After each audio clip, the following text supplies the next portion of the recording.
தலைவி அக்கா. மாமாவும் நானும் பல்லு வளர்க்கும் போது பாட மாட்டோம். நான் ஆடு மேய்க்கிற இடத்துல உட்காந்துருப்பேன்ல, அது ஏதாவது அப்படியே யோசனை பண்ணிட்டே இருக்கும் பொழுது எனக்கு என்ன பாட்டு தோணுதோ அதை பாடிட்டு உட்காந்துருப்பேன்.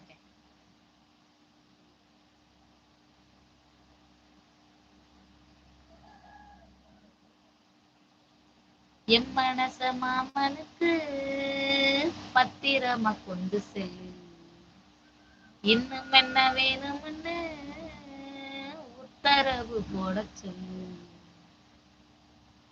கொத்து மஞ்சள் தான் அரைச்சு நித்தமும் நீராடச் சொல்லு, மீனாட்சி குங்குமத்தை நெத்தியில சூடச் சொல்லு, சொன்னத நானும் கேக்குறேன் சொர்ணமே அங்க போய் கூடிடு.